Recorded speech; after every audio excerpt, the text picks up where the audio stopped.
വിശദമായ വാർത്തകളിലേക്ക്. K M Mani പ്രതിയായ ബാർക്കോഴ കേസിലെ അന്വേഷണ ഉദ്യോഗസ്ഥന്റെ കേസ് ഡയറി ഉടൻ ഹാജരാക്കാൻ തിരുവനന്തപുരം വിജിലൻസ് കോടതിയുടെ ഉത്തരവ്. കേസ് ഡയറി കോടതി പരിശോധിച്ച ശേഷമേ പുതിയ സംഘത്തിന് കൈമാറാവൂ എന്ന് ഹർജിയിൽ ആവശ്യം. ബാർക്കോഴ കേസ് അട്ടിമറിയിൽ ശങ്കർ റെഡ്ഡിയുടെ പങ്ക് അന്വേഷിക്കണമെന്ന ഹർജി കോടതി ഫയലിൽ സ്വീകരിച്ചു. ഡയറക്ടറായിരുന്ന കാലത്ത് ബാർക്കോഴ കേസിൽ ശങ്കർ റെഡ്ഡി അവിഹിതമായി ഇടപെട്ടു എന്നാരോപിച്ച് പൊതുപ്രവർത്തകനായ പായിച്ചർ നവാസാണ് വിജിലൻസ് കോടതിയെ സമീപിച്ചത്. മാണിയെ കുറ്റവിമുക്തനാക്കിയ സുകേഷിന്റെ കയ്യിൽ നിന്നും കേസ് ഡയറി വിളിച്ചുവരുത്തി പരിശോധിക്കണമെന്നായിരുന്നു ഹർജിയിലെ മറ്റൊരു വാദം. പഴയ അന്വേഷണ സംഘത്തിന്റെ കൈവശം സൂക്ഷിച്ചിരിക്കുന്ന കേസ് ഡയറിയിൽ തിരുത്തൽ വരുത്താൻ സാധ്യതയുണ്ടെന്ന ഹർജിക്കാരന്റെ വാദത്തോട് കോടതി യോജിച്ചു.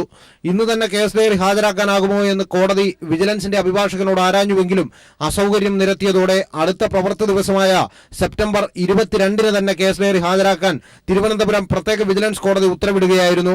കോടതിയുടെ പരിശോധന നടത്തി മാത്രമേ പുതിയ സംഘത്തെ കേസ് ഡയറി ഏൽപ്പിക്കാവൂ എന്ന ഹർജി 22 കോടതി വിശദമായ വാദം കേൾക്കും. News bureau, Thiruvananthapuram.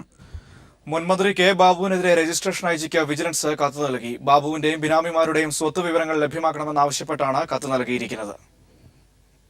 കണ്ടെത്തുന്നതിനാണ് ബാബുവിനെ പിന്തുണച്ച ഉമ്മൻചാണ്ടി. ബാർ കേസിൽ ബാബുവിനെതിരെ ആരോപണങ്ങൾക്കപ്പുറത്തേക്ക് പോകാൻ വിജിലൻസിനായിട്ടില്ലെന്ന് ഉമ്മൻചാണ്ടി. വിഷയത്തിൽ സുധീരന്റെ നിലപാട് തന്നോട് ചോദിച്ചിട്ട് കാര്യമില്ലെന്നും ഉമ്മൻചാണ്ടി പറഞ്ഞു. സുധീരന്റെ മൗനത്തെക്കുറിച്ചുള്ള മാധ്യമപ്രവർത്തകരുടെ ചോദ്യത്തിന് മറുപടിയായിട്ടായിരുന്നു പ്രതികരണം. കെ ബാബുവിന്റെ PIയുടെ വിദേശയാത്രകളുടെ വിവരങ്ങൾ വിജിലൻസ് ശേഖരിക്കുന്നു.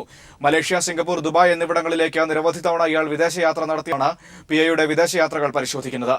ബാബുവിന്റെ വിദേശയാത്രാ വിവരങ്ങൾ പരിശോധിക്കുന്നതിനോടൊപ്പമാണ് PIയുടെ യാത്രകളും അന്വേഷിക്കുന്നത്. വടക്കേ ഇന്ത്യയിൽ നിന്നും മറ്റൊരു ദുരന്ത കാഴ്ച. ഏറ്റവും പുതിയത് നരേന്ദ്രമോദിയുടെ മണ്ഡലമായ വാരണാസിയിലെ മിർസാപൂരിൽ നിന്നുമെന്നത് ശ്രദ്ധേയം. ആശുപത്രിയിൽ സ്ട്രക്ചർ ഇല്ലാത്തതിനാൽ ചുമലിലേറ്റി എമർജൻസി വാർഡിലെത്തിച്ച ഗർഭിണി പ്രസവശേഷം മരിച്ചു. എന്നാൽ യുവതിയുടെ മരണകാരണം തങ്ങളുടെ വീഴ്ചയല്ല എന്ന് വാദിച്ച ആശുപത്രി അധികാരികളും രംഗത്തെത്തി. കോഴിക്കോട് പുതിയറ BM സ്കൂളിൽ സാമൂഹ്യ വിരുദ്ധരുടെ ആക്രമണം. ഓണസദ്യയ്ക്ക് വേണ്ടി തയ്യാറാക്കിയ വിഭവങ്ങൾ നശിപ്പിച്ചു. അടുക്കളയിലും പരിസരത്തും മാലിന്യം വിതറി. ഇന്നലെ രാത്രിയായിരുന്നു സംഭവം. പോലീസ് അന്വേഷണം ആരംഭിച്ചു. തുടർന്ന് അലങ്കോലമാക്കിയ ഓണപരിപാടി ജനകീയ ഇടപെടലിൽ കുട്ടികൾ കെങ്കേമമാക്കി. തിരുവനന്തപുരത്ത് നെറ്റ് ബാങ്കിംഗ് തട്ടിപ്പ്. പട്ടത്ത് അധ്യാപികയുടെ 56,000 രൂപ നഷ്ടമായി. പണം പിൻവലിച്ചത് വിദേശത്തു നിന്നെന്ന് സൂചന. അധ്യാപികയുടെ പരാതിയിൽ പോലീസ് അന്വേഷണം ആരംഭിച്ചു. ബക്രീദും ഓണവും പ്രമാണിച്ച് അടുത്തയാഴ്ച 5 ദിവസം ബാങ്ക് അവധി. രണ്ടാം ശനിയും ഞായറും കൂടി ചേരുമ്പോൾ നാളെ മുതൽ തുടർച്ചയായുള്ള 7 ദിവസങ്ങൾ അവധിയാണ്. തുടർച്ചയായി അവധി വരുന്നത് ബാങ്ക് ഇടപാടുകൾ സ്തംഭിപ്പിക്കും. ഇതിനിടെ 15-ന് മാത്രമാണ് ബാങ്കുകൾ പ്രവർത്തിക്കുക. ATM സർവീസ് മുടങ്ങാതിരിക്കാൻ ശ്രമിക്കുമെന്ന് ബാങ്ക് അധികൃതർ വ്യക്തമാക്കിയിട്ടുണ്ട്. മാവേലിക്കര ബിഷപ്പ് മൂർ കോളേജിൽ ഓണാഘോഷത്തിനിടെ RSS ആക്രമണം. വിഷ്ണു എന്ന വിദ്യാർത്ഥിക്ക് ഗുരുതര പരിക്ക്. വിഷ്ണുവിനെ ആലപ്പുഴ മെഡിക്കൽ കോളേജിൽ പ്രവേശിപ്പിച്ചു. മൈക്രോ ഫിനാൻസ് തട്ടിപ്പ് കേസിൽ FIR റദ്ദാക്കണമെന്നാവശ്യപ്പെട്ട് വെള്ളാപ്പള്ളി സമർപ്പിച്ച ഹർജിയിൽ സർക്കാരിനോട് നിലപാടറിയിക്കാൻ ഹൈക്കോടതി നിർദ്ദേശിച്ചു. കേസ് ഈ മാസം 22-ന് വീണ്ടും പരിഗണിക്കും. തനിക്കെതിരെയുള്ള FIR നിലനിൽക്കില്ല എന്നാണ് വെള്ളാപ്പള്ളിയുടെ വാദം. അഴിമതി കേസിൽ മലബാർ സിമന്റ്സ് മുൻ MD K പത്മകുമാറിന് തൃശൂർ വിജിലൻസ് കോടതി ജാമ്യം അനുവദിച്ചു.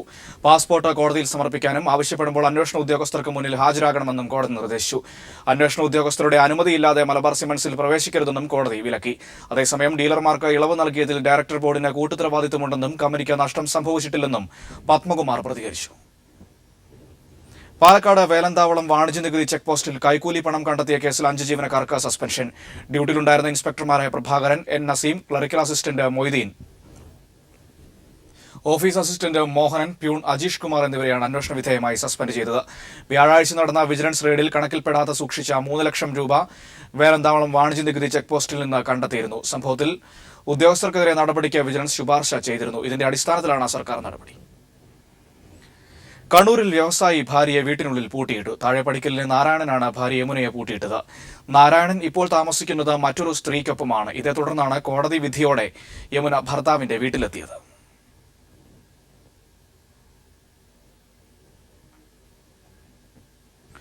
ഡെങ്കിപ്പനി ബാധിതയായ ICUവിൽ പ്രവേശിക്കപ്പെട്ട പെൺകുട്ടിയെ ഡോക്ടറും ആശുപത്രി സ്റ്റാഫും ചേർന്ന് പീഡിപ്പിച്ചു.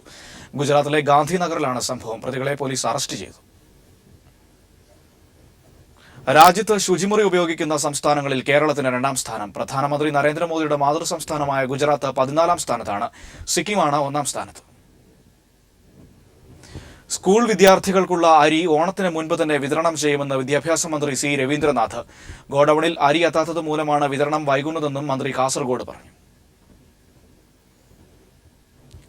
സൗമ്യ വധക്കേസിൽ സർക്കാർ അഭിഭാഷകന് ഗുരുതര വീഴ്ച പറ്റിയെന്ന് VM സുധീരൻ.